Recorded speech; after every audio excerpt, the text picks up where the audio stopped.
Het die Heilige Gees jou oorrompel en gesê, ek is 'n sondaar op pad hel toe. God moet my red en jy aanvaar Christus se offer aan die kruis vir jou sonde en dan lees jy die skrif. Ek kry weer sommer net weer hoendervleis. Jy begin met wedergeboorte. Die Heilige Gees wat jy oortuig. Jy begin nie by die bewyse nie. Hierdie skrifbeginsels, reformatoriese eksegese, kry jy in Calvin, Johannes van der Kemp, jy kry dit in Theo Soga, jy kry dit in B.B. Keet, jy kry dit in Willie Jonker, jy kry dit in J. Gratian Machen, jy kry dit in B.B. Warfield, jy kry dit in 'n klomp reformatoriese teoloë.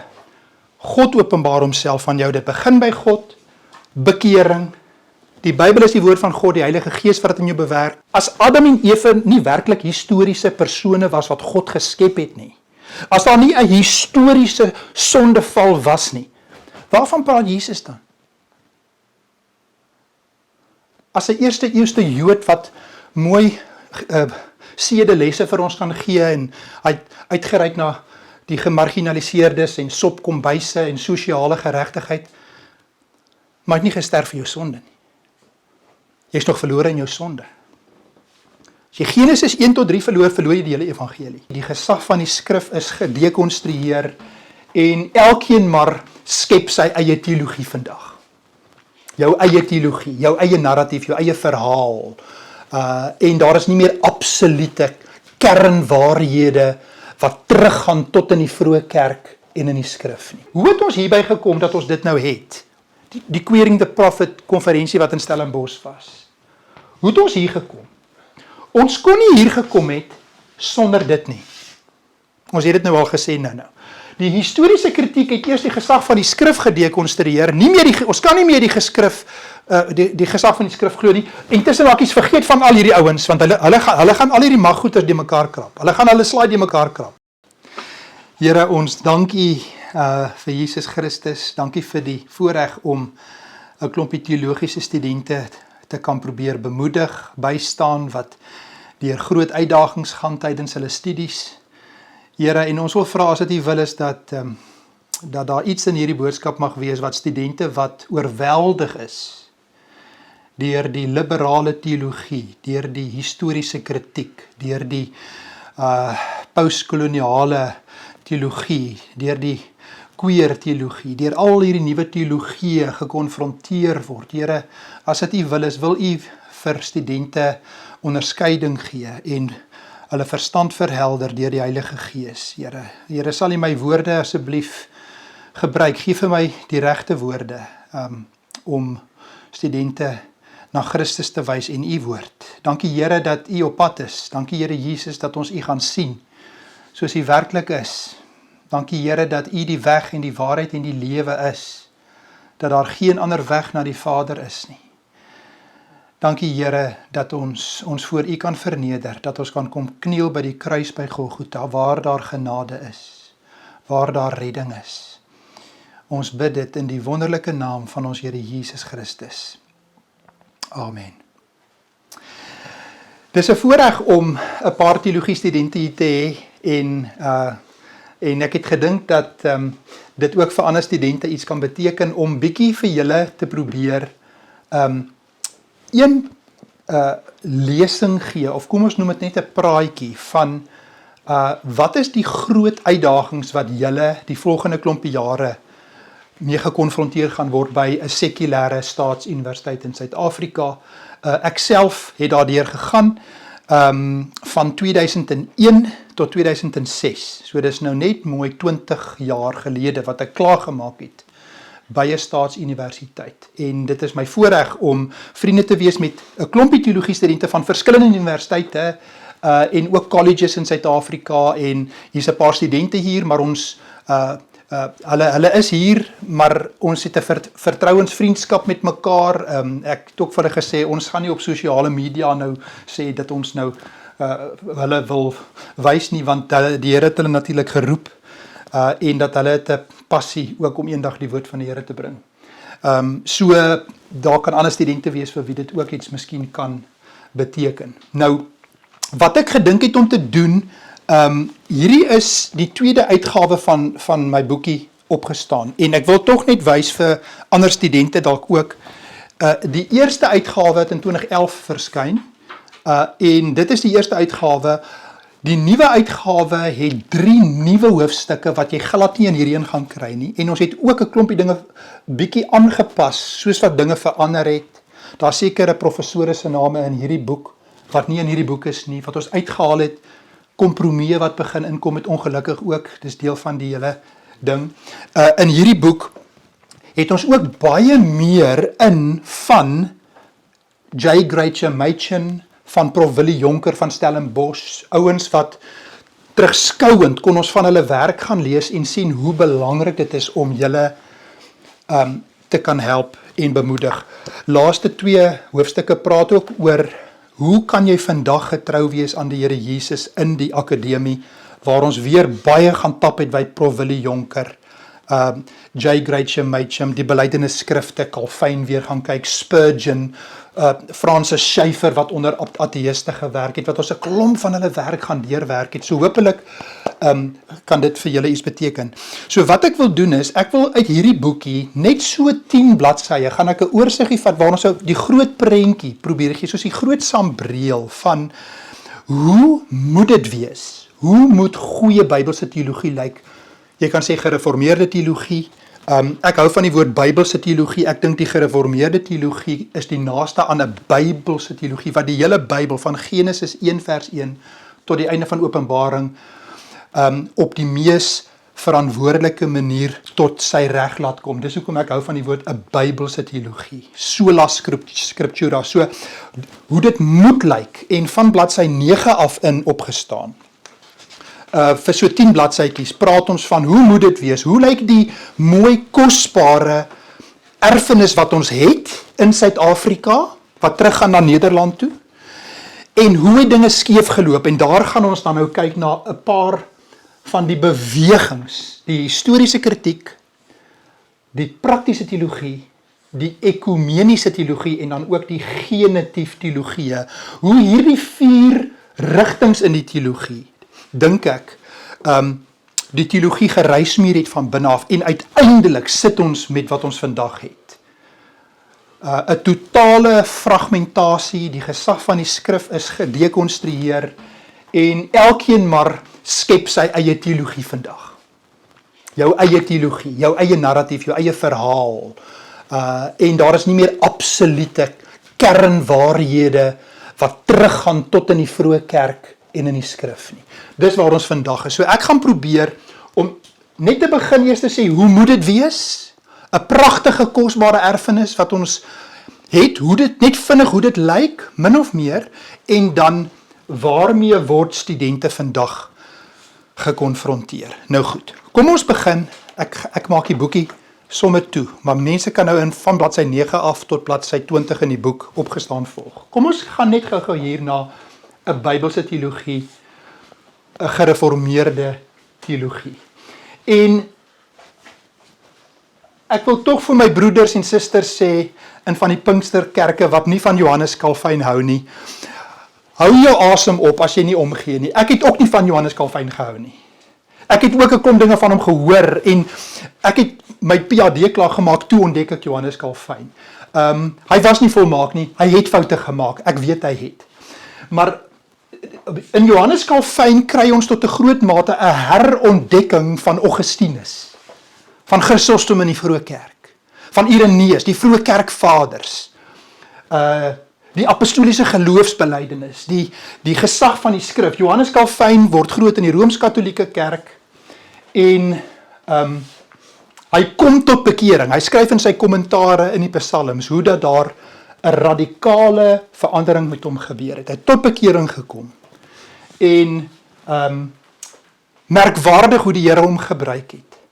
As jy sy kommentare lees, sien jy dis deurdrink met die woord, met die skrif, met Chrysostom, Augustinus, 'n herontdekking van die evangelie. Nie die paus nie, nie tradisies nie, die skrif alleen. Hy het ook die klassieke werke, die Griekse filosofie verstaan op 'n ongelooflike vlak. Ek was vir jare in Cambridge. Vandag nog is Calvin se kommentare voorgeskryf vir studente om te lees. Hy was so gebalanseerd in hoe hy dit doen. En kom ek sê gou vir tikkies vir Stellenbosch, vir Bloemfontein studente, wat gekonfronteer word met al die nuwe teologieë nou. Het jy geweet dat Johannes Calvijn in sy kommentaar aan in Efesiërs, sy Efesiërs kommentaar, dank hy God dat die slawehandel in Genève tot 'n einde gekom het. So Calvijn het nie 'n genetief teologie nodig gehad, 'n nuwe bevrydingslens om vir God dankie te sê vir die slawehandel wat in Genève tot 'n einde gekom het nie. In die 16de eeu. Net so tussen hakies. Hy het gestaan by Sola Scriptura. Tussen hakies in 1 Timoteus 1. Lys Paulus van die sondes, insluitende homoseksualiteit, maar dan praat hy ook van mense wat slawe verkoop. As een van daai sondes, waarteen hy hom uitspreek. Net tussen hakies, daai van Johannes Calvijn. Nou, ek wil net 'n paar prentjies vir ons teken van hoe moet dit wees, en dat ek nog 1 of 2 goed net met julle deel oor Johannes Calvijn. Ek was klaar met my PhD in die Bybelwetenskap. En daar ontdek ek Johannes Calvijn. Ek wil vir jou 'n stukkie lees van waar hy praat van hoe weet jy die Bybel is die woord van God. Kyk jy na die bewyse, die argeologie, die historiese bewyse, begin jy daar? Dan hy sê, hoor, ek wil vir jou 'n stukkie lees.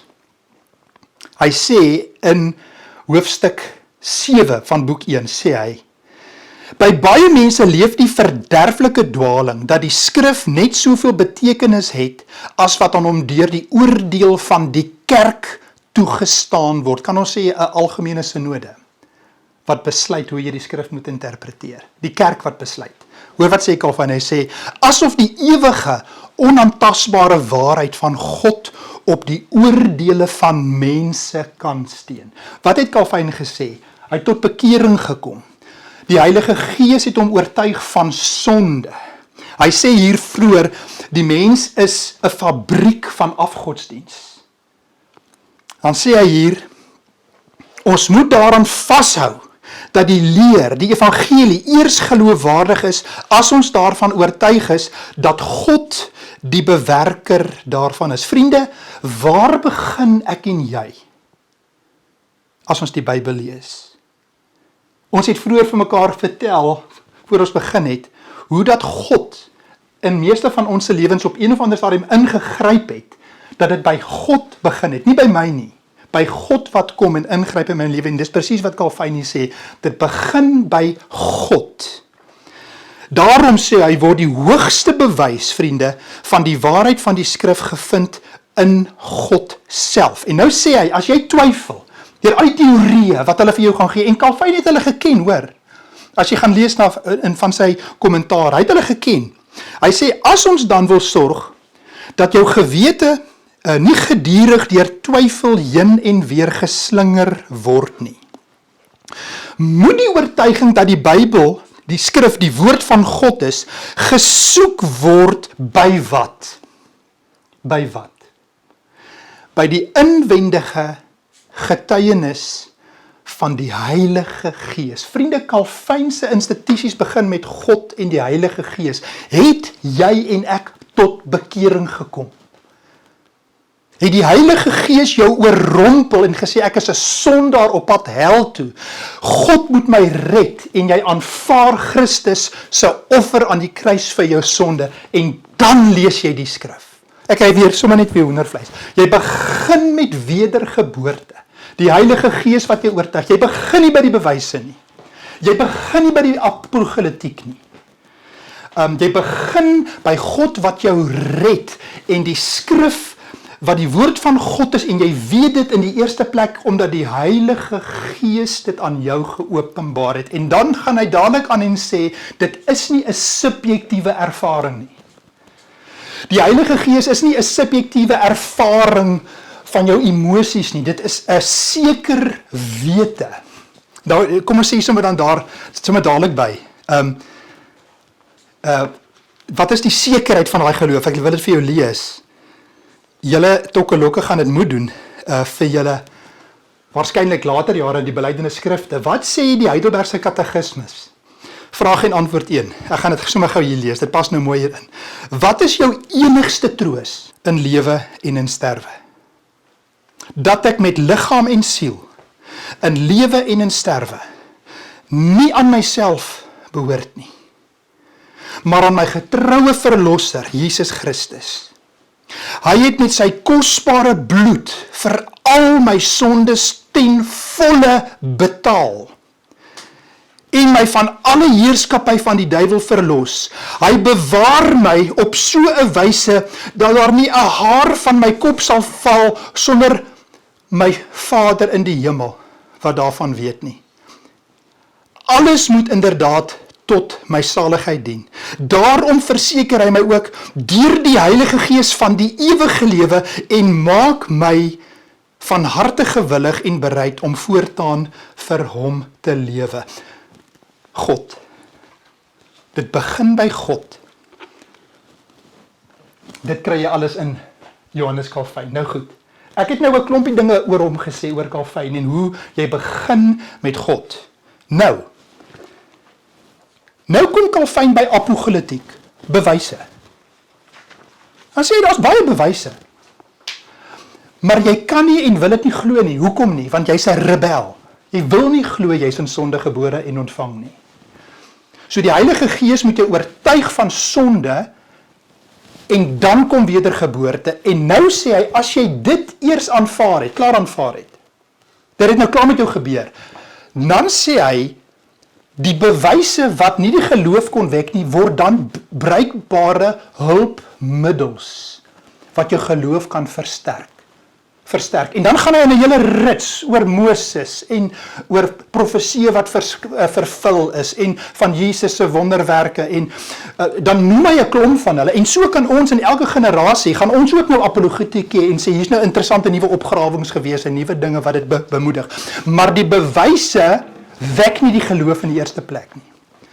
God doen dit eerste in jou lewe. Dit is vir my die krux van hoe die Here Calvijn in my lewe gebruik het om my te help. En wanneer jy daai balans skeef trek, ouens wat sê nee, vergeet van die Bybel is geïnspireer deur die Heilige Gees, kom ons werk net met die feite. Lee Strobel, julle sal hom ook ken, wat 'n ateïs was. Sy vrou tot bekering gekom en hy vertel hy was so kwaad. En toe hy in die geheim begin navorsing doen, professore gaan sien, argeologie, al die sielkundiges gaan kyk oor alle se nasies, maar dit in die geheim gedoen en aan die einde van 2 jaar, toe kom hy by die punt en hy sê, maar as jy kyk na die bewyse, dan lyk dit asof dit gebeur het. Maar toe sê hy kon dit nie aanvaar nie, want hy het 'n immorele lewe gelei en hy sou dit alles moes opgee om dit te glo. Daar was genoeg bewyse, maar hy wou dit nie glo nie, want dan moet hy sy sonde laat staan, en mense wil dit nie doen nie. Daarom kan apologetiek nooit die openbaring van God vervang nie. Goed, genoeg van dit, het julle dit? Ek wil net noem hoe baie dit my gehelp ook, met my Bybelwetenskap navorsing en goed wat ek moes gedoen het.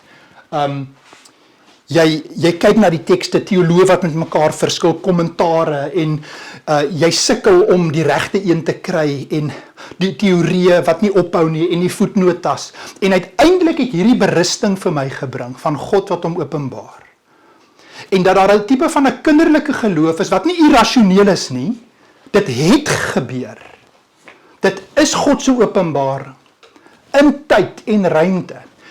Maar al die teorieë van mense kom en gaan en verander. Ons gaan nou daarby kom, as ons by die historiese kritiek kom. Hoe die hele tyd verander. God se woord verander nie. Dit bly dieselfde. Dit het gebeur. Dis God se openbaring. Miskien kom ek sluit net af by hierdie hele stukkie oor Calvijn waar die belydenis skrifte, die Nederlandse geloofsbelydenis, wat ons almal moet bely as jy deel is van die susterskerke. Dit is een van die belydenis skrifte. Hoor wat sê dit van die gesag van die skrif. NGB, artikel 7 sê, ons glo dat hierdie heilige skrif die wil van God volkome bevat en dat alles wat die mens vir sy saligheid moet glo, daarin voldoende geleer word, aangesien die hele wyse waarop God deur ons gedien moet word, daarin breedvoerig beskrywe word. En daarom mag ook niemand, selfs nie die apostels nie, anders leer as wat ons reeds deur die Heilige Skrif geleer word nie. Ja, al was dit ook 'n engel uit die hemel, soos die apostel Paulus in Galasiërs 1 vers 8 sê. En aangesien dit verbode is om iets by die woord van God by te voeg, of daarvan weg te laat, Deuteronomium 12, blyk dit duidelik dat die leer daarvan heeltemal volmaak en in alle opsigte volkome is. Vriende, die woord van God is volmaak omdat God so sê.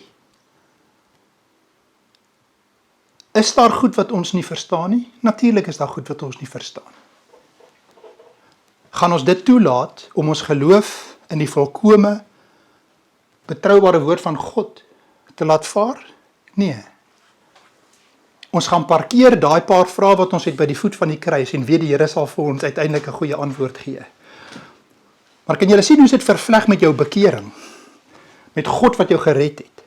God wat se woord wat volmaak is. Wanneer laas het jy gehoor die woord van God is volmaak? Hoor ons nie eerder deesdae die Bybel bevat die woord van God. Die Bybel is mense se verhale oor God. Die Bybel is mense se perspektiewe oor God nie. En dan sal hulle gewoonlik wat sê? Nee, kyk, hulle het slawerny verduur en toes dit diskriminasie, toe was dit apartheid en toes dit diskriminasie teen homoseksuele mense en so sal hulle sê, kyk hoeveel foute het hulle gemaak, maar hulle gaan nie vir julle sê dat Johannes Calvin al in die 16de eeu opgestaan het teen slawerny nie. Hulle gaan nie vir julle sê van Dominee Theo Soga, wat gaan studeer het in Aberdeen, waar Andrew Murray studeer het, wat tot bekering gekom het, gedoop is, belydenis van geloof gedoen het, teruggekom het Suid-Afrika en opgestaan het teen die rasionalisme van die Europeërs, waar hy sê, en tussen hakies hy het Calvin gedoen, vir sy opleiding, gesê die Europeërs is besig om 'n afgod van die verstand te maak, want julle wil net glo wat julle met julle sondige, rasionele denke kan uitredeneer, en in die proses het julle God vervang met julle eie denke. Theo Soga wat opgestaan het teen Charles Darwin, se Darwinisme en gesê het, julle is besig om 'n rasisme af Kaap toe te bring, wat julle sê, ons swart mense is minderwaardig. Hier sit ek met die boek, The Descent of Man van Charles Darwin, waar hy praat van Suid-Afrikaanse swart mense en mense in Australië wat hy sê wat minderwaardig is en die Europese rasse gaan kom en hulle vernietig. Dit staan in Darwin se boek. Theo Soga het opgestaan teen apartheid vanuit die skrif. Johannes van der Kemp, hy was 'n Engelse deïs. Hy was 'n mediese dokter. Sy oupa het 'n kommentaar op die Heidelbergse Katekismes geskryf, maar hy was 'n rebel. Hy het in Edinburgh gaan medies studeer. Hy het God uitgekoggel, uitgedaag, amper soos Christopher Hitchens. Gesê, as jy daar is, wys vir my, jy's daar. Jy's nie regtig daar nie. Wat gebeur met hom? Hy's op 'n bootjie, saam met sy vrou en dogtertjie, in Dort, op die rivier. En daar kom 'n geweldige storm, en die bootjie slaan om en sy vrou en dogtertjie verdruk. En daar gaan hy af in die rivier, en daar kom 'n boot wat hom moet help, maar die ouens is te bang, want is te rof, en hy klim oor daai in die ander bootjie, en hy kom aan die kant, en hy besluit hy gaan terug kerk toe. En die Sondag is dit 'n nagmaalsdiens, en sy gewete pla hom. Hy gaan dan toe, hy worstel met sy gewete. En iets sê vir hom, doen dit nog een keer vandag. En toe hy die nagmaal vat, toe sit Romeine 3, toe sit Romeine 5, almal het gesondig en staan onder die oordeel van God, Maar God se genadegawe is Jesus Christus wat vir ons betaal het aan die kruis. Hy kom tot bekering. En hy meld aan om die eerste sendeling onder die Khoisas in die Oos-Kaap te word. Tiyo Soga se ma kom tot bekering deur Johannes van der Kemp. Tiyo Soga gaan Skotland toe, gaan studeer die instituties van Calvin. Hy kom terug, hy vertaal die Bybel in Xhosa. Hy vertaal Pelgrimse Reis in Xhosa. Hy bring die evangelie waar mense tot bekering kom. Hy kla die Europeërs aan van hulle arrogansie. Hy kla sy eie mense aan van synkretisme en intergodsdienstige aanbidding. Tiyo Soga. Benny Keet gaan studeer by Bavink in Nederland. Kom terug, staan by Sola Scriptura, staan op teen apartheid. Vanuit die skrif, ek het die boekie hierso. Vanuit die gereformeerde teologie van Johannes Calvin hulle. Willie Jonker, 1961, staan op teen die Bybelse regverdiging van apartheid. Staan by Sola Scriptura. In die 1950s kom hy terug Suid-Afrika toe. Hy sê, hy word 'n dominee in Johannesburg. En hy sê, dit het my nie lank geneem om vas te stel dat daar maar 'n klein gedeelte van die gemeente was wat werklik kerklik meegeleef en die evangelie verstaan het. Die meeste lidmate het net tot die kerk behoort omdat dit 'n tradisie was, niks meer nie. 1955 in Johannesburg, in 'n NG gemeente. Nie 2005 nie, 1955.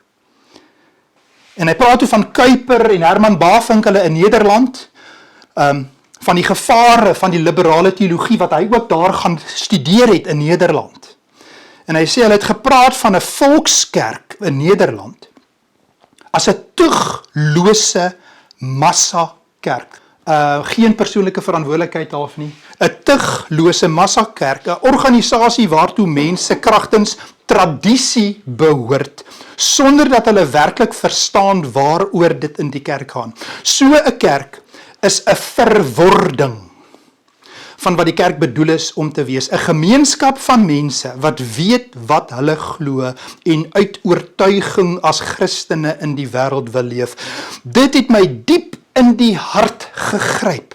Dit was 'n siekte toestand wat die gemeente lam gelê het. Vriende, in 1955 kom een van die grootste kerkleiers, gereformeerde teoloog in die 20ste eeu in Suid-Afrika en sê dat hy is, sy kerk is in 'n siekte toestand wat die kerk lam maak. Nou moet ek vir julle net lees wat hy gesê het oor die woord van God in die prediking. Prof Willie Jonker. Hierdie boekie. Kry hom. Prof Willie Jonker. Die woord as opdrag. Ek lees vir jou, hy het so mooi geskryf, gebalanseerd. Hy skrywe vir predikante. En hy sê, 'n predikant mag nooit vergeet dat die manier waarop hy in die prediking met die skrif omgang, 'n groot invloed op die gemeente se omgang met die skrif gaan uitoefen. Ek het weer lees, 'n predikant mag nooit vergeet dat die manier waarop hy in die prediking met die skrif omgaan, 'n groot invloed op die gemeente se omgang met die skrif gaan uitoefen. As hy homself dit veroorloof om op 'n onsaaklike manier met die Bybel om te gaan. PowerPoints, internet, ChatGPT. Hoor wat sê hy? As hy homself dit gaan veroorloof om op 'n onsaaklike manier met die Bybel om te gaan. So onsaaklik, ons verstaan dit nie mooi vandag nie. Bedoelende, dit gaan nie werklik oor wat die skrif daar sê nie. Dit gaan nie oor die saak wat in hierdie stuk wat ek oor preek gaan nie. Ek gaan ander goedjies, gimmicks, ek gaan storieetjies vertel. As jy op 'n onsaaklike manier met die Bybel gaan omgaan, ondermyn jy die gesag van die skrif in die gemeente. Vriende, hoeveel gemeentes ondermyn die gesag van die woord van God in ons kerke vandag? Ons gee spookasem. Ons vertel storieetjies. 3/4 van die preek is storieetjies en verhaaltjies van mense en gimmicks en powerpointjies en goed. Wat van die woord van God? Wat van die woord van God? Goed. Daar het ek nou 'n paar prentjies geskep. Nou wil ek net iets sê oor waar ons begin het met Calvin, toe ons gepraat het oor God wat begin. Bekering. God openbaar hom aan jou. Die Heilige Gees bevestig in jou dat die Bybel die woord van God is. Die studente wat vir ons sê, hulle stap uit 'n eksamen en hulle is onrustig, my gewete kla my aan. Dis die Heilige Gees wat in jou woon, want jy het tot bekering gekom. Jou gees clash, omdat die woord van God in jou bevestig word, dat dit die waarheid is. En jy kan nie die leuen gee nie. Julle het dit. Reg. So, net vinnig. Hoe in hierdie erfenis lees ons die Bybel en interpreteer ons. Ons kan nou 'n hele lesing daaroor doen. Ek gaan net vinnig sê, want ons gaan nou hier kom. Ons gaan nou hier kom by hoe dit verander het. So, die skrif. 1. Dit begin by God. Reg. Bekering. Bekeer. Begin by God, bekering. Bekering behels, jy weet jy's 'n sondaar, Romeine 3, jy's 'n sondaar, jy kan nie die woord reg interpreteer nie, omdat jy sondaar is, jy kom tot bekering, God red jou, hy bevestig in jou bekering, en nou, nommer 3, aanvaar jy die woord, jy aanvaar die volledige woord, is die woord van God, die Heilige Gees bevestig dit in jou, goed. Nou nommer 4, en hier is nou nie 'n resep nie. Dit is net 'n paar dinge wat 'n mens nou al so baie doen dat jy weet dit. Bevestig. Kom ek lees gou vir julle uit Keet uit. Reg. Kom ons toets net gou dit. OK. Ons lees gou 'n stukkie. Ek onthou toe ek 'n student was, toe ek deel van 'n groepie studente wat by een van die proffies se huis gaan koffie drink het. Amper soos hier, maar ek's nou nie 'n prof nie, ek wil ook nie 'n prof wees nie. En ons moes tussen hakkies, daar's 'n beroemde proffie wat ek ken, wat in daai groepie was, ek gaan nou nie sê wie sy naam was nie, maar hy was daai aand daar, toe ons nou moes 'n diskussie het oor Jona. En die prof het ons in 2 groepe gedeel, die een groep moet argumenteer, die kant toe, daai kant toe, en ek sê toe hulle nou sê, dis net 'n mite, Jona het nie bestaan nie, toe vra ek maar, wat van Jesus wat in Matteus praat van Jona? Mense in die dag, toe is ek basies uitgelag. Daai dag. As ek reg onthou, was ek die enigste student wat gesê het, maar wat van Jesus en Jona? OK. Kom ek lees gou vir julle wat sê Prof Benny Keet. Onthou julle ons het nou gepraat van Prof Benny Keet wat in Stellenbosch was, boekie teen apartheid geskryf het, die Bybelse regverdiging daarvan, wat by Bafing studeer het, gereformeerde teologie. Hoor gou wat sê hy oor die Ou Testament wat Jesus van gepraat het. Jesus en die apostels maak nie 'n onderskeid tussen historiese en geestelike gebruik van die skrif nie. Vir hulle is die hele skrif gesaghebend en nie net uitgesoekte gedeeltes nie. Klink dit bekend, julle? In hulle aanhalings word historiese gedeeltes soos die verhaal van die skepping, die sondeval, Elia, Jona en voorvalle van die geskiedenis van Israel op dieselfde wyse gebruik as geestelike waarhede wat in die Ou Testament gevind word. Vriende, kom ek vra vir jou so.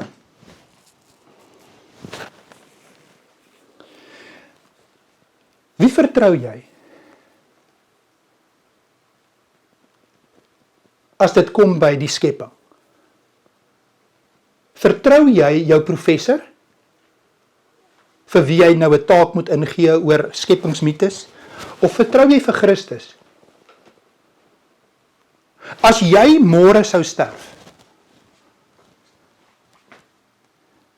gaan jy vir Jesus vertrou, en al jou vertroue in hom sit, wat hy gesê het van Jona, wat hy gesê het van skepping, van Moses, of vertrou jy jouself? Kom ek lees gou vir jou, Lukas 24. Jesus het aan die Emmausgangers verskyn, en Jesus is in die bovertrek, en die disippels het vir hom vis gegee, en hy het voor hulle gestaan en eet. Daar staan hulle, die vrouens en die man staan daar so oorweldig deur Jesus wat aan hulle verskyn. Hoor wat sê die Here Jesus vir sy disippels. En Jesus sê vir hulle, Lukas 24 vers 44, dit is die woorde wat ek met julle gespreek het, toe ek nog by julle was, dat alles wat oor my geskrywe is in die wet van Moses en die profete en die psalms vervul moet word. En toe open hy hulle verstand om die skrifte te verstaan. My vriend, het Christus, die Godmens, Jesus, wat voor die grondlegging van die kosmos bestaan, nie gemaak is nie, wat geïnkarneer is, wat mens geword het, wat God en mens is, volmaak sonder sonde, het Jesus Christus al jou geestesoë oopgemaak. As hy het,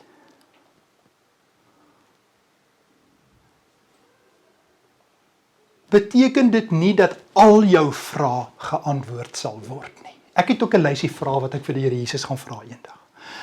Maar al die vrae wat saak maak, wat jou ewigheid raak, is geantwoord. En dit sluit Genesis 1 tot 3 in. En dit sluit Jona in. Hoekom? Julle geweet tydens die reformatie, hoe het die reformatore se kanon verskil van die Rooms-Katolieke Kerk? Hoekom het hy verskil? Weet julle hoekom? Hulle het gegaan en gesê, watter kanon het Christus en die apostels gebruik? Julle het dit geweet? Die Ou Testament, wat ons vandag het, is die kanon wat Christus en die apostels aanvaar het. Dit is ons kanon as protestante wat ons vandag gebruik. Goed. Nou goed. Kom ons sê net nog 1 of 2 goedjies net gou hierby. Ja, kom ek sê dit, dis goed om dit te noem hier, tekskritiek. Nou, eerste ding om te sê, haal diep asem, ontspan.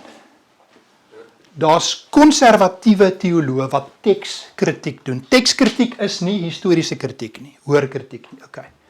Tekskritiek is, ons glo dat die oorspronklike Ou en Nuwe Testament is geïnspireer. Die oorspronklike tekste. Okay? So, ouens met doktersgrade in Grieks en Hebreëus en Latyn, wat die Here liefhet en wat die wetenskap van om die teks te bestudeer.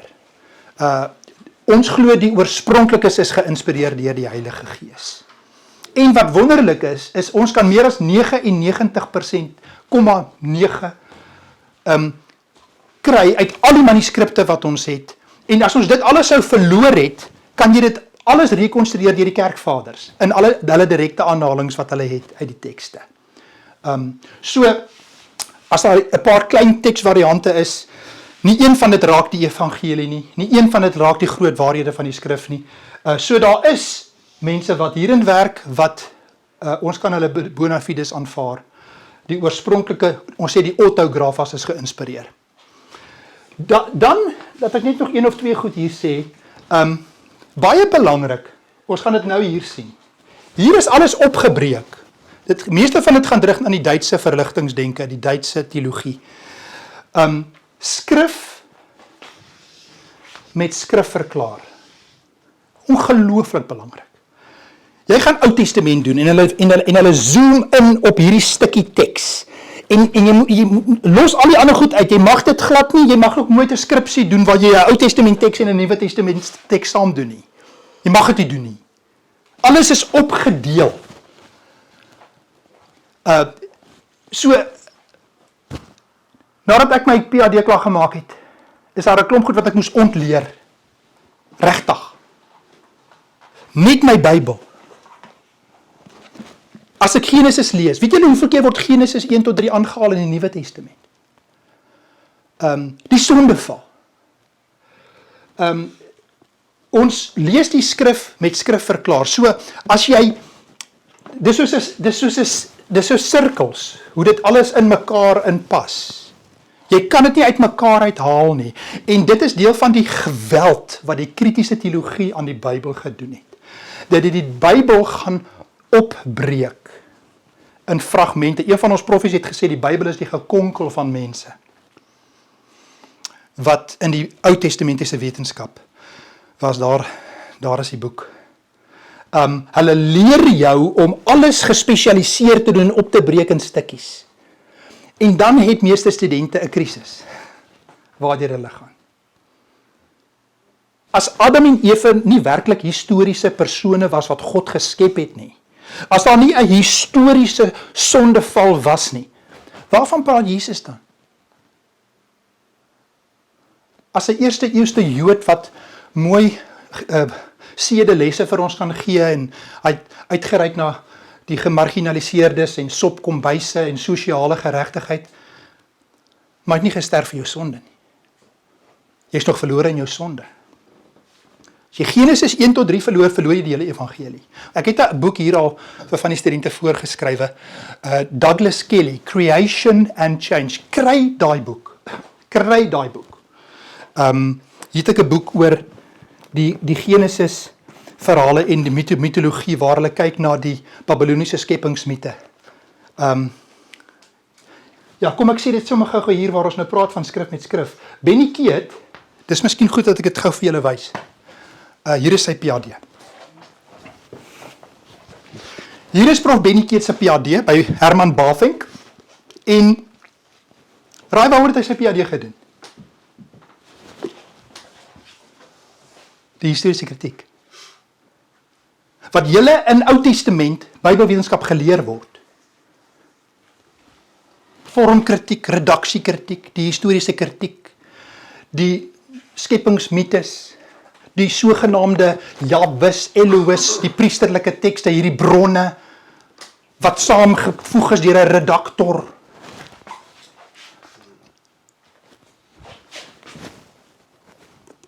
B.B. Keet het dit gaan doen by Herman Bavinck in detail. Wat was sy konklusie?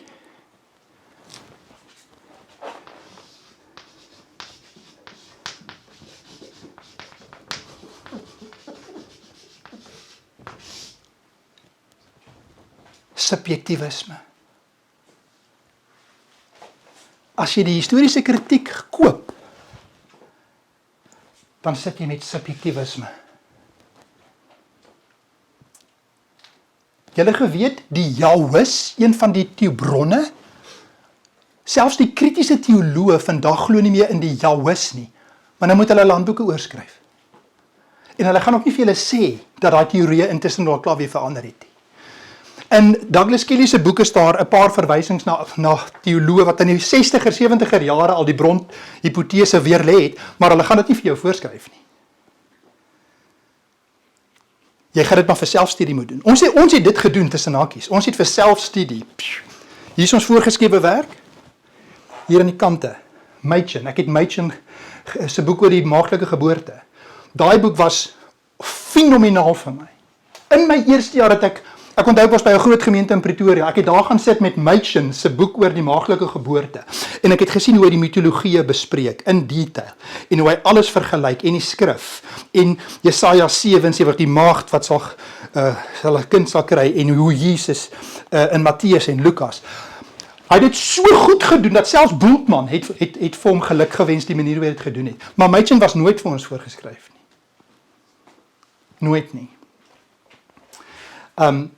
Ja, so as die historiese kritiek waar ons nou by gaan kom, wat hulle werk nie hiermee nie. Miskien nou kan ons begin oorbeweeg. Hulle werk nie hiermee nie. Hulle werk nie met skrif vergelyk nie. Hulle werk nie met bekering nie. Jy begin by die mens. Hierdie dinge moet jy laat gaan. Hierdie dinge moet jy laat vaar as jy hier kom. Goed. Laat ek net gou voordat ons aanbeweeg hierdie kant net saamvat en sê, hierdie skrifbeginsels, reformatoriese eksegese, kry jy in Calvin, Johannes van der Kemp, jy kry dit in Theo Soga, jy kry dit in B.B. Keet, jy kry dit in Willie Jonker, jy kry dit in J. Grainger Machen, jy kry dit in B.B. Warfield, jy kry dit in 'n klomp reformatoriese teoloë. God openbaar homself aan jou, dit begin by God, bekering. Die Bybel is die woord van God, die Heilige Gees wat dit in jou bewerk. Die skrif met skrif vergelyk. Moeilike tekste word verstaan op grond van wat helder in die skrif is. Jy kan ook die Westminster Confession van die Presbyteriane gaan kyk. Pragtige gedeelte oor die gesag en interpretasie van die skrif. Kosbaar. Tydloos, wat jou terugvat na die vroeë kerk toe. En deur die Here se genade kan ek sê dat ek dit vandag nog so gebruik. En ek het al die ander teorieë gedoen. En dat hierdie metodes, as ek dit so kan noem, glo ek, is wat die Here vir ons gegee het om op 'n verantwoordelike manier die skrif te lees en te interpreteer.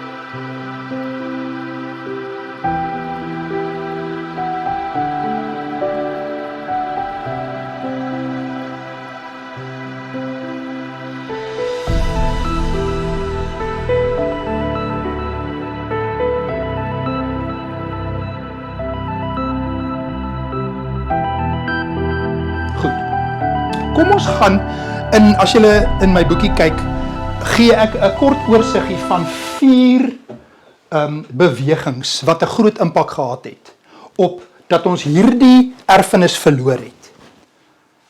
Hierdie manier van om die skrif te lees. Nou goed, die eerste ene is die historiese kritiek. Daar's verskillende benamings, daar's ander ook hoër kritiek, die historiese kritiek. En soos ek nou gesê het, B.B. Keith het by Herman Bafing sy doktorsgraad oor die historiese kritiek gedoen. En in Duitsland was daar verskillende groepe wat die historiese kritiek beoefen het. Die mees radikale groep was die Religionsgeschichtliche Schule. Dit is in Engels the History of Religion School. Hulle was in Göttingen. En hulle was die mees radikale histories-kritiese groep. En wat hulle gedoen het is, basies, die historiese kritiek is 'n sambreel, wat amper soos 'n filosofiese benadering ook eintlik funksioneer. En 'n paar bestanddele was, nommer 1, God openbaar hom nie. Daar's nie openbaring nie. Dis alles vanuit die mens. Dit kom vanuit die mens uit. Jy gebruik net jou rasionele denke. Wonderwerke kan nie gebeur nie. So daar moet 'n naturalistiese verduideliking wees vir wat jy sien wat gebeur. So die History of Religion School van Göttingen, Keith het op die systematiese teoloog van daai beweging, Ernst Troeltsch, dis hoe jy dit blykbaar uitspreek in Duits, Troeltsch. Hy was die systematiese teoloog wat in daai radikale groep dit gesystematiseer het om die implikasies daarvan uit te werk. En wat hulle gedoen het is, hulle het al die verskillende godsdienste op 'n lyn net langs mekaar gesit en gesê die Christelike godsdienst is nou die een wat die meeste geëvolueer het in die beste etiese morele godsdienst, maar hy is 'n suiwer naturalistiese godsdienst langs al die ander godsdienste en hulle het met mekaar vergelyk. Klink dit bekend vir julle as julle byvoorbeeld dink aan die Bybelwetenskappe? Dat 'n verhaal in die Bybel word net vergelyk met al die ander godsdienste. Klink dit bekend vir julle? Dit gaan terug na Göttingen na die 19de eeu, waar hulle begin het om God uit die prentjie te haal en alles net langs mekaar te sit. Hulle noem dit ook comparative religion. En Keith het dit bestudeer, en julle sal nou weet, julle het die historiese kritiek ook beleef, en nou nog steeds. Hier is byvoorbeeld, hierdie is 'n boek wat ek het net oor die mytes, skepingsmytes, die Babyloniese skepingsmyte, Mesopotamië. En hierdie ene, John Oswald, het ook dit gaan vergelyk, maar hy toon aan, as jy hulle vergelyk met die Genesis verhaal, kom jy agter dat daar besondere uniekhede in die Genesis verhaal is, wat jy glad nie in enige van die ander verhale kry nie. Een God, nie 'n klomp gode nie. Die skepping is goed gemaak, byvoorbeeld. En dit kan 'n mens hierin sien, maar hulle gaan dit ook nie vir julle sê nie. Die ouens skryf die bonatuurlike uit. Dit kan nie wees dat God dit geopenbaar het aan Moses hulle en aan Abraham hulle en in Genesis nie. Dit mag dit nie wees nie. So hulle begin van die voorveronderstelling om alles langs mekaar te plaas. Hulle begin met daai filosofiese vertrekpunt in die historiese kritiek. So dit gaan oor jou vertrekpunt, waar jy begin. Ons begin by God, hulle begin by die mens, by die verskillende godsdienste. Goed, so dis die eerste, en kom ons kyk net gou in die boek, het ek net gou daar loer. So bladsy 11 praat ons van skrifgesag teenoor die historiese kritiek. En dan praat ek nou hier van 'n paar voorbeelde. Rudolf Bultmann, wat gesê het die opstanding is mitologies en dat die graf is nie leeg nie. Onthou julle nou, ons het gepraat van sy boek oor die sinoptiese evangelies, waar hy sê die vroue by die graf is latere legendes. Bultmann het dit geleer. En dan Ferdinand Deist was daar by Bultmann. Hy was van Stellenbosch ook. En hy vertel dat hy sit in 'n diens by Rudolf Bultmann. Wat nie glo die leë graf nie. Dis 'n legende. En daar sê Bultmann, Jesus staan in jou hart op.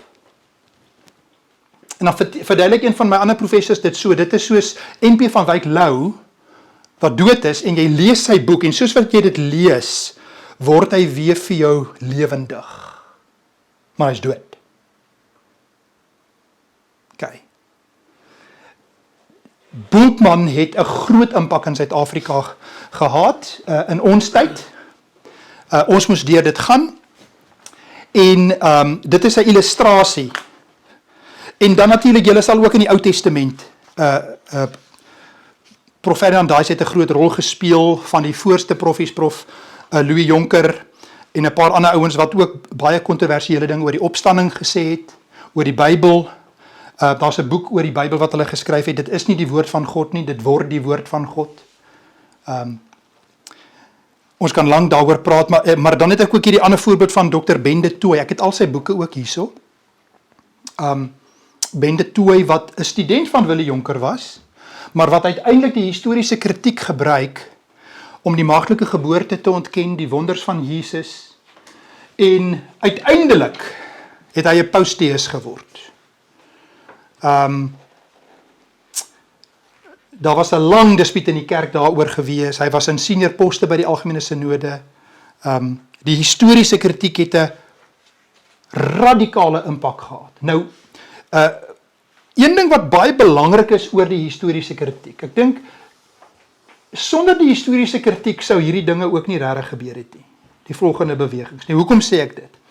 Die historiese kritiek het die gesag van die woord gedekonstrueer om te sê, ons aanvaar nie God se woord nie, ons aanvaar nie bekering nie, ons aanvaar nie skrif met skrif vergelyk nie, ons wil die sogenaamde objektiewe oorsprong gaan ontdek, agter die teks. En in die proses het hulle die gesag van die woord, soos NGB artikel 7, gedekonstrueer. En nou is ons by keer wat gesê het, nou word alles subjektief, nou word dinge relatief. Ben de Tooy en Wenzel van Huisteen, wat 'n ander sistematiese teoloog was, het geargumenteer, nadat die historiese kritiek sy werk gedoen het, nou is waarheid altyd relasioneel, en toe het hulle 'n relativisme en 'n subjektivisme ingebring. Prof. Dani Veldsmann van Pretoria het toe vanuit die evolusieteorie God wat verander, alles wat ontwikkel, verder gevat. Nie meer die woord van God, nie meer die skepping soos die skrif leer nie. Nou is daar 'n relativisme wat ingebou is, en dit is alles gebou op die historiese kritiek. Prof. Veldsmann het ook oor die opstanding geskryf, hy ontwikkel die teorie dat die liggaam van Jesus is gesteel en herbegrawe, en dan gebruik Prof. Veldsmann ook Bultmann, om te praat van Jesus staan op, geestelik op. En toe bring hy die ekologie in, en ek dink dit was toe 'n verdere uitbreiding wat hulle toe nou baie van gehou het, en hy is toe aangestel as proffie in Pretoria. Nou goed, so die historiese kritiek is soos 'n sambreel, wat 'n relativisme ingebring het, en nou was die grond voorberei vir 'n klomp nuwe teologieë wat nou hulle staanplek kan kry. Nou goed, kom ek sê vinnig oor die praktiese teologie net gegaan. Toe Johannes Calvin hulle dominees opgelei het die studente Saterdag by mekaar gekom, dan het al die dominees gesit, en ek weet nie of hulle koffie, hulle het seker nie, hulle het toe nog nie koffie gehad nie. Toe moes hulle 'n preek gee, dan sit hulle, dan word hulle gementor, gemoduleer met die predikante van Genève. Hulle was getutor, hulle was gementor, hulle was gehelp om te preek. Praktiese teologie het nie bestaan in Genève nie, julle het dit geweet. Hoekom nie? Was dit nodig? Dit was nie nodig nie. Die woord, die eksegese wat hulle in die kommentare gedoen het, die gesag van die woord, die implikasie daarvan, hulle het roeping gehad, Calvin het briewe geskrywe vir studente, en van hulle is binne weke dood vir die evangelie in Frankryk, en oor die wêreld gegaan. Dit was so bietjie gevaarlik om te swat om 'n dominee te word daai tyd. Dit was 'n enorme prys. Ek bedoel, reg om Genève was daar vervolging. Die Rooms-Katolieke Kerk het duisende protestante doodgemaak. Praktiese teologie as vak was nie nodig nie. Nou, ek moet later jare voordrag gee oor praktiese teologie, as die Here wil. Maar net in kort, ek wil ons vat na die historiese kritiek, wil ek ons vat na Duitsland toe, na Schleiermacher.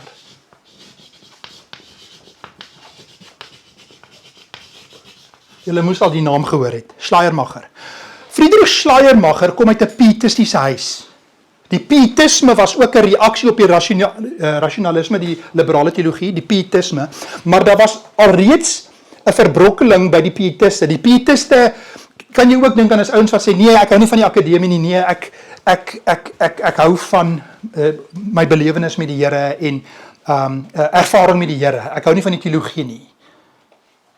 Dis binne die pietisme daai. Van ek los die akademie nie, ek hou van Jesus, ek is lief vir Jesus en jy weet, hier's 'n paar goed van Jesus wat ek glo en die res is nou nie vir my so belangrik nie. Dit kom uit die pietisme uit. Die pietisme het reeds 'n ingeboude kompromie gehad ook met die liberale teologie waar hulle nie alles geglo het van die skrif nie. Schleiermacher kom uit daai geskiedenis uit die pietisme uit. So hy kom uit 'n pietistiese huis, Schleiermacher in Duitsland. Hy het die historiese kritiek gedoen. Daar's 'n klomp goed van Jesus wat hy nie meer glo nie. Maar hy wil nog 'n Christen bly en hy wil nog bid. En hy preek elke Sondag. En hy skryf 'n boek ook oor die historiese Jesus en hy werk saam met 'n paar ander teoloë wat hulle 'n nuwe universiteit in Duitsland wil vestig, in Berlyn. In Berlyn. Maar die universiteit is na 1872. Hoekom is 1872 belangrik in Duitsland? Dis so Suid-Afrika wat verskillende state gehad het, wat een saam staat geword het. 1910 was die Verenigde State van Suid-Afrika. In 1872, 71-72, vir die eerste keer word Duitsland een staat. Jy het Prussie gehad en verskillende streke wat vir die eerste keer is 'n nasiestaat is. En Engeland is al vir honderde jare, Italië, Frankryk, noem hulle. Duitsland word een staat en hulle wil in Berlyn 'n nuwe universiteit, 'n vlaggenskap universiteit skep as die topuniversiteit in die wêreld. En hulle wil wetenskap op die hoogste vlak sit om te wys hoe fantasties is die Duitse volk. Okay? En Schleiermacher wil teologie in daai fakulteit hê, maar as gevolg van die historiese kritiek is daar ontsettend baie negativiteit teen teologie by hierdie nuwe universiteit. En wat sê Schleiermacher? Hy sê wag. Ek parafraseer nou vir julle. Hy sê, hoe gaan ons die teologie by 'n sekulêre universiteit hê waar ons net suiwer wetenskap wil doen? Hoe kan die teologie en die kerk vir die staat help? Wat kan die kerk doen? die kerk kan so gestruktureerd en georden word en die prediking, dat dit in diens is van die staat. Dat dit 'n bydra maak vir die kohesie van die samelewing.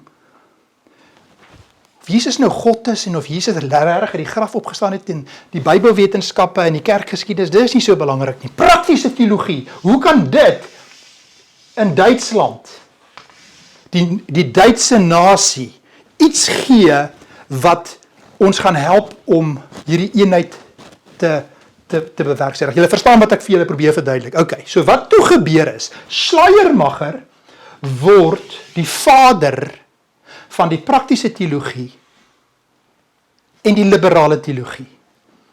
Nou word teologie in Berlyn geleer, maar Schleiermacher ontwerp die kurrikulum dat praktiese teologie is die heel belangrikste vak. Want hier kan die staat lekker reguleer en goeders oordoen. Okay, en hy skryf 'n boekie oor 'n kurrikulum. Baie mense weet dit hierdie. Nou goed, nou wil ek vir julle vertel wat het toe met praktiese teologie. Ek wou net daai punt maak van Schleiermacher wat belangrik is. Nou vat ek julle na Willie Jonker toe. Hoekom vat ek julle na Willie Jonker toe? Prof Willie Jonker word professor in praktiese teologie in Nederland in die 1960s. Vir 'n paar jaar in Kampen voordat hy Stellenbosch toe kom. Hulle stel hom aan in praktiese teologie. Hulle weet nou klaar wat gaan met praktiese teologie hier. Het gaan oor die mens. Die ervaring, die emosie. Hy kom ook uit die romantiek, uit die ervaring, die liefde, die romantiek, die ervaring. Willie Jonker word professor in Kampen en hy in sy voordrag toe hy prof word, waarsku hy. En hy sê, natuurlik moet ons kennis neem van die sielkunde en die antropologie en die ander wetenskappe en statistiese navorsing, kwantitatiewe navorsing, kwalitatiewe navorsingsstudies. Natuurlik moet ons erns daarmee maak, maar ek wil waarsku dat ons moenie toelaat dat die sielkunde en die psigologie uiteindelik die gesag van die woord gaan ondermyn nie. Okay. Wat het gebeur in Suid-Afrika in die praktiese teologie?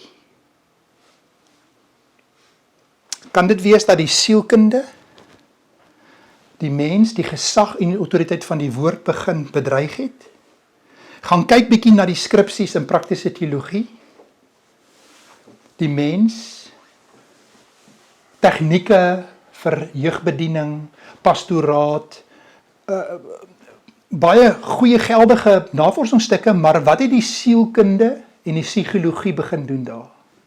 Kom ek lees vir julle net een aanhaling om te illustreer wat het by staatsuniversiteite in die praktiese teologie gebeur. Ek wil vir julle een aanhalingkie gee. Hier is die aanhaling van Willie Jonker, wat hy nou gewaarsku het. Oor wat kan gebeur. Dis op bladsy 14 waar Prof Willie Jonker waarsku. Kom ek lees vir julle op bladsy 16. 'n ander beroemde praktiese teoloog in Suid-Afrika wat met sy navorsing eintlik een van die groot pioniers was ook vir die LGBTQ+ beweging in Suid-Afrika, praktiese teoloog. Hy het ontken dat die duiwel bestaan, die maaklike geboorte van Jesus ook ontken. Die Jesus seminar in Amerika wat hy was, het hy positief artikels oor geskryf. Hy wou nie aanvaar dat Jesus liggaamlik uit die graf opgestaan het nie. Op bladsy 16 wil ek vir jou lees wat hy gesê het nadat hy onskuldig bevind is in 'n ringsondersoek. Hoor hierdie woord en dink aan hierdie gevoel, hierdie ervarings wat ons net vir mekaar gesê het in die praktiese teologie. Aanhaling. Teologie moet ophou om mense vanuit reeds geformuleerde standpunte te wil voorskryf hoe hulle oor hulle self, oor die wêreld en oor God behoort te dink, en eerder begin om by hulle te hoor hoe hulle self ervaar. Gevoel. Schleiermacher. Sielkunde. Het julle dit? Ons moet dan van daaruit saam met hulle nadink oor die koneksies tussen die verskillende verhale, dis die ander ding, verhale, verhale. Nie meer die skrif nie, verhale. Nie meer verhale wat in lyn is met die skrif nie, maar verhale vir verhale se onthaalwe. Verhale waarmee hulle, hier is nou baie belangrik, hulle eie realiteite konstrueer. Jy skep jou eie waarheid. Dis 'n aanhaling om te illustreer wat het met praktiese teologie gebeur. Goed. Dan net vinnig die ekumeniese teologie. Nou, julle is nou eintlik al die tweede generasie. Toe ek 'n eerstejaars student was, het die ekumeniese fakulteite begin. En dis ook 'n lang gesprek, maar net vinnig om te sê, uiteindelik sit ons nou met die situasie dat jy kan 'n sataniese PhD by die fakulteite nou skryf. Daar's sopas een klaar geskryf by Tikkies. En hulle sal sê dis die departement religie en godsdiens en nie teologie nie. Maar 'n NG Dominee het hom genooi om 'n voordrag te kom gee. Dis nou multigodsdienste. By Stellenbosch in 2017 het hulle 'n nuwe instituut gevestig van verskillende godsdienste, dialoog. Nou dialoog in die werkplek, dis 'n goeie ding. Ons almal ken verskillende mense van ander godsdienste. Dialoog, maar die dialoog het geskuif na intergodsdienstige eredienste wat op hierdie oomblik plaasvind. Hier naby in Durbanville was 'n proffie van Stellenbosch wat openlik gesê het, nie een van ons weet nou meer wat die volle waarheid nie. Ons soek saam en dit klink mooi nederig, maar uiteindelik is dit deel van hierdie ekumeniese teologie. En net om vir julle te sê, dit kom van bo af. Dis 'n filosofie wat van bo af afgedruk is, en ek lees gou vir julle net om dit te illustreer. Die wet op hoër onderwys wat die befondsing gee vir die universiteite, wat die navorsingsbeurse, wat die geld gee vir die konferensies en wat die professore opgaan, wat elke jaar 'n audit doen om te bepaal of jy jou subsidie, of jy jou geld kry. Hierdie is van die kriteria wat hulle gebruik om te bepaal of jy nog jou akkreditasie behou. Ek noem net 'n paar voorbeelde. To promote human dignity, equality and freedom. Human dignity for who?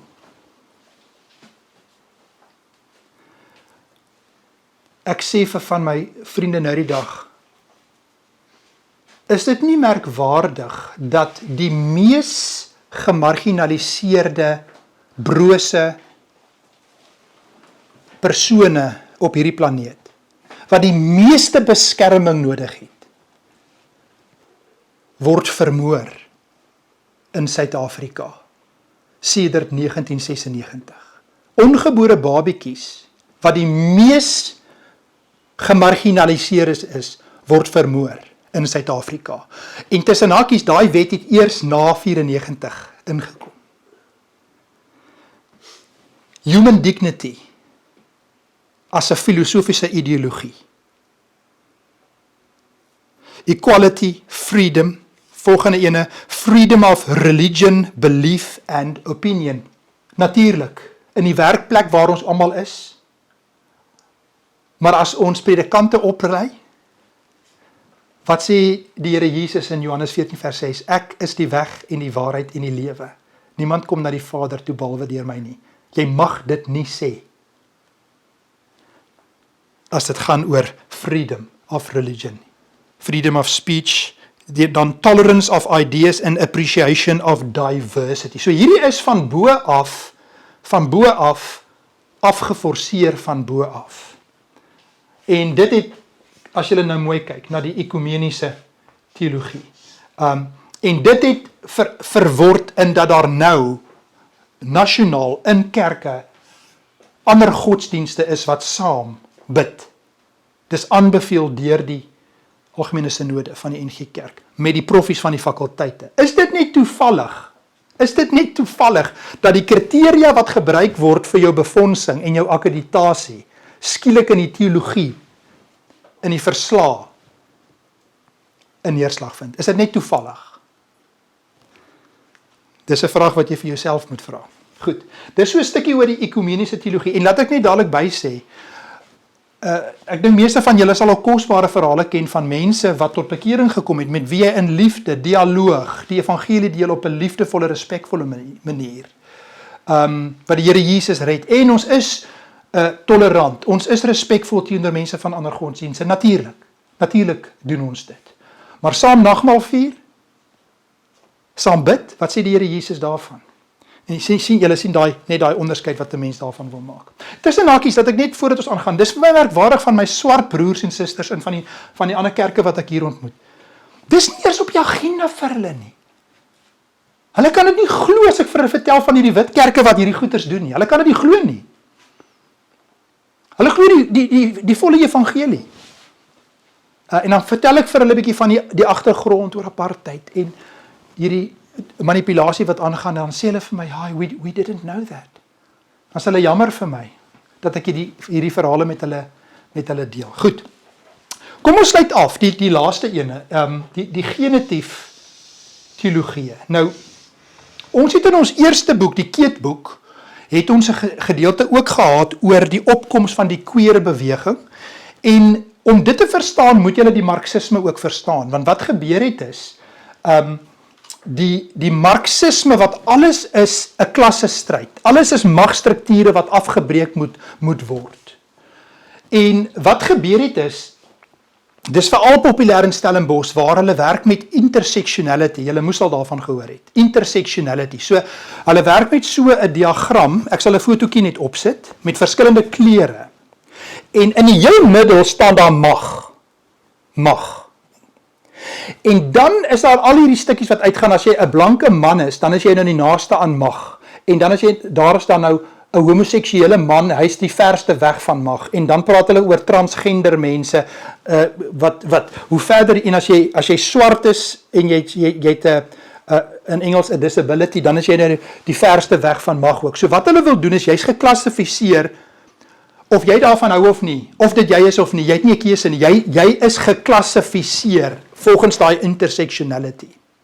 En dit word toegepas op alles in die samelewing. En dit gaan eintlik terug na die marxisme toe. Nou goed, hoe het ons hierby gekom dat ons dit nou het? Die Queering the Prophet konferensie wat in Stellenbosch was. Hoe het ons hier gekom? Ons kon nie hier gekom het sonder dit nie. Ons het dit nou al gesê nou.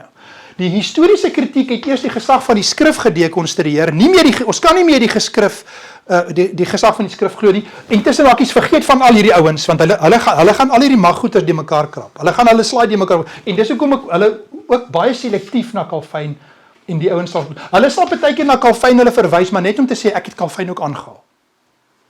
Want jy weet, in sekere kringe beteken dit iets. Maar sy bekering, sy eksegese, Van der Kemp weet niemand omtrent van nie. Hy pas ook nie in die boksies nie. Maar hy was gereformeerd. Theo Soga ook hier. So hierdie verhale is 'n probleem vir hierdie genetief teologie ouens. Is 'n probleem. Theo Soga is 'n probleem vir hulle. Want Theo Soga het in die huwelik tussen man en vrou geglo. Hy het opgestaan teen rasisme ook. Hy het gestaan by die gereformeerde leer. Hy het opgestaan teen die liberale teoloë, wat 'n afgod van hulle verstand maak. Kan hulle net vir Calvin aan. God moet hom aan jou openbaar. Jy is nog in sonde. Jy het nog nie tot bekering gekom nie. Dis Theo Soga. So selfs met Keet en Willie Jonker ook.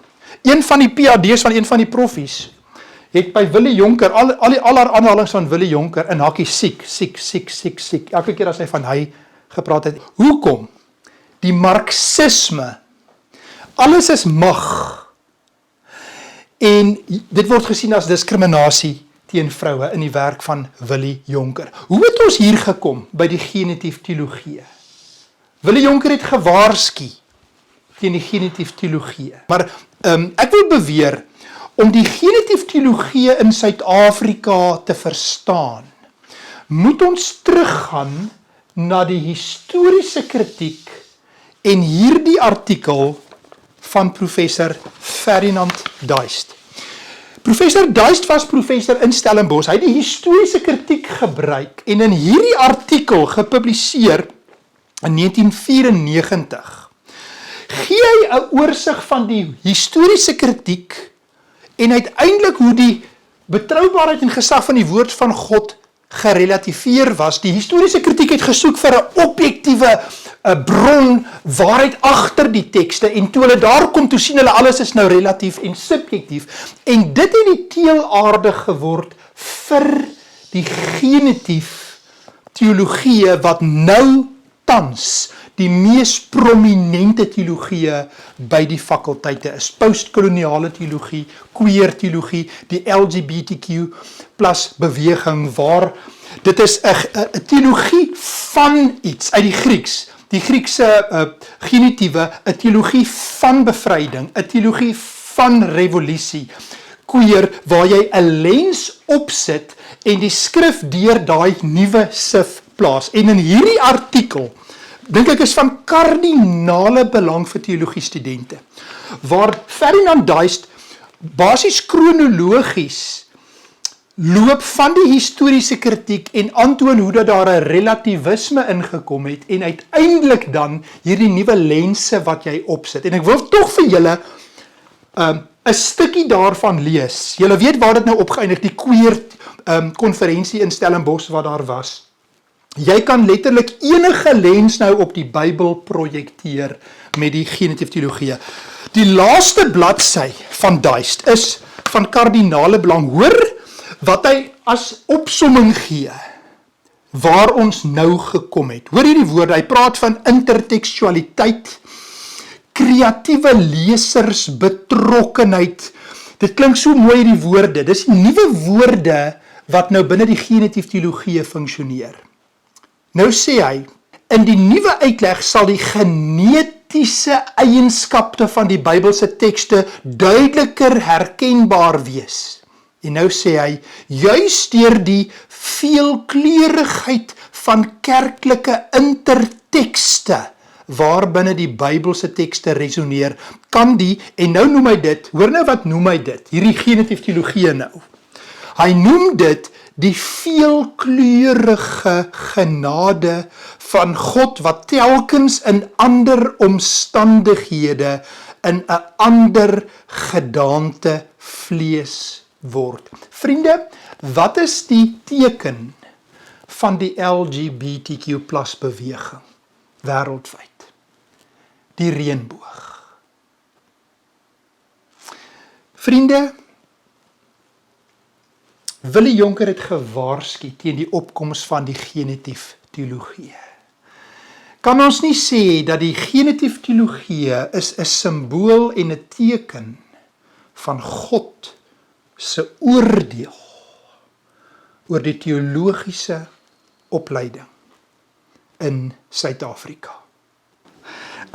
Ek wil vir ons 2 gedeeltes lees om af te sluit oor die gesag van die woord van God. Paulus skryf van sy probleemgemeente in Korinte. 2 Korintiërs 4 sê hy, God het hom oor ons ontferm en hierdie bediening aan ons opgedra. Daarom word ons nie moedeloos nie. Ons vermy praktyke wat nie die lig kan verdra nie en waaroor ons moes skaam. Ons gaan nie met bedrog te werk nie. En ons vervals nie die woord van God nie. Inteendeel, ons maak die waarheid openlik bekend en beveel onsself so aan by elkeen wat voor God 'n eerlike gewete het. Vers 3, as die evangelie wat ons verkondig tog nog met 'n sluier bedek is dit bedek net vir die wat verlore gaan.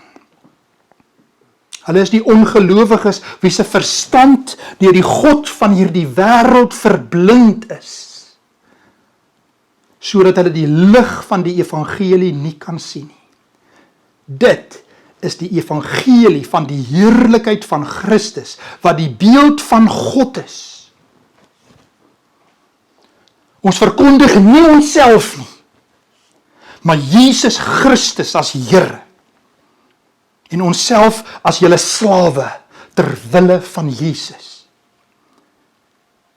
God wat gesê het, laat daar lig skyn uit die duisternis, het ook in ons harte 'n lig laat skyn om ons te verlig met die kennis van die heerlikheid van God wat van Jesus Christus uitstraal. En dan 2 Timoteus, net voor Paulus sterwe, skryf hy vir 'n jong dominee oor die skrif en wat voorlê in die kerk. Goddelose mense en bedrieërs sal voortgaan van kwaad tot erger. Hulle mislei ander en word self mislei. Maar jy,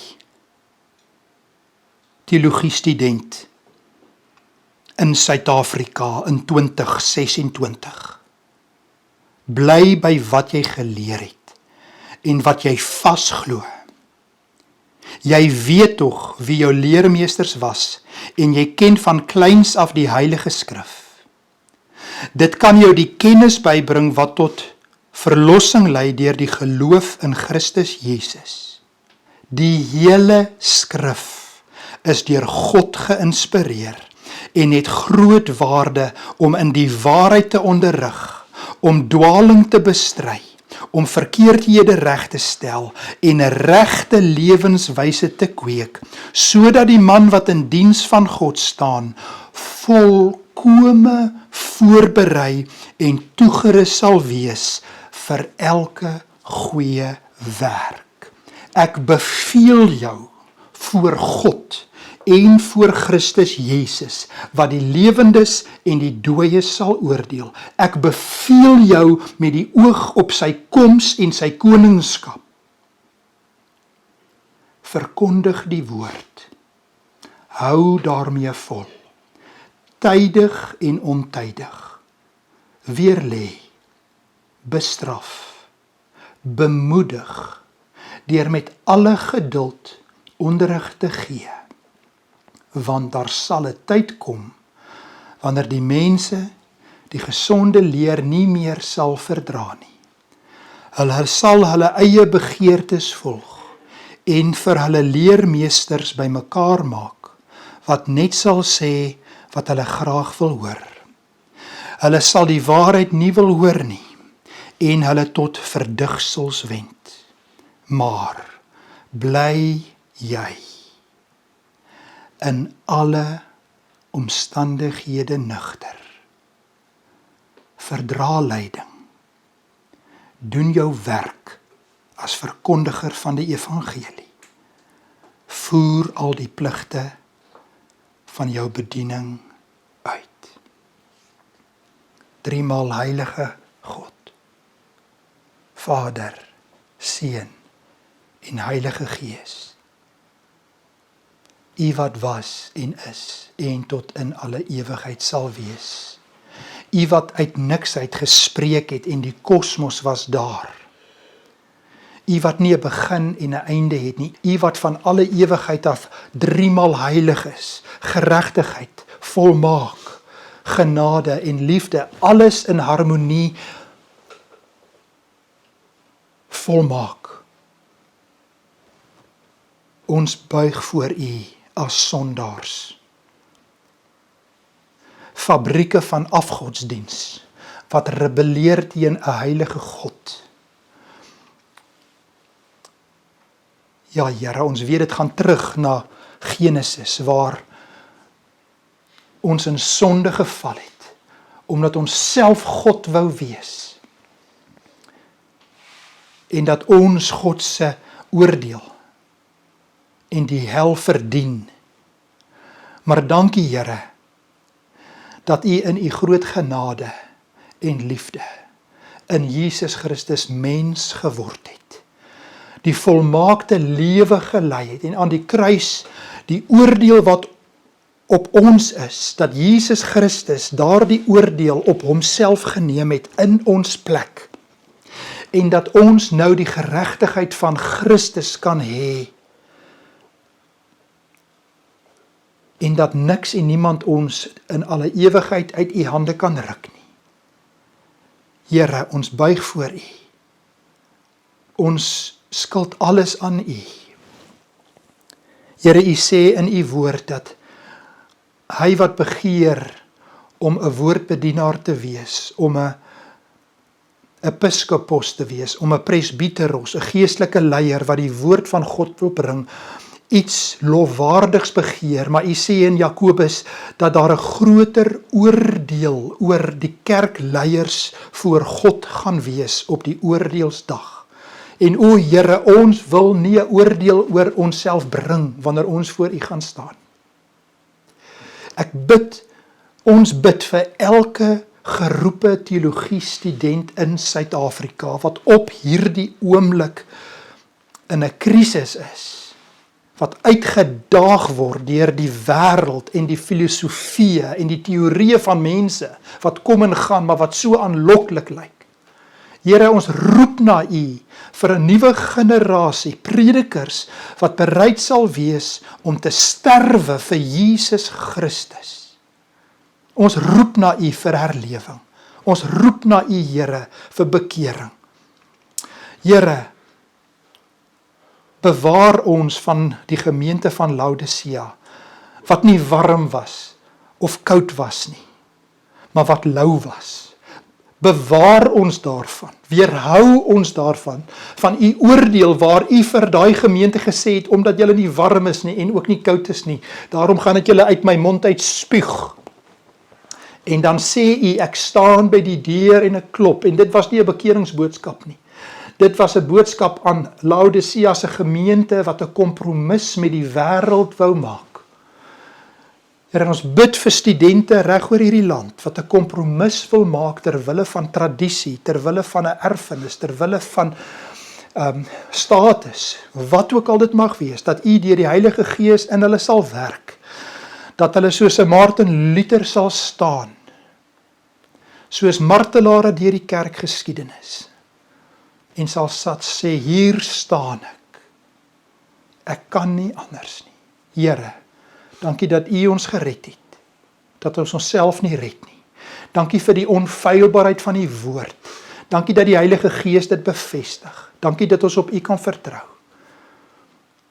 Ons bid dit in die wonderlike naam van Jesus Christus, ons Here en Verlosser. Amen.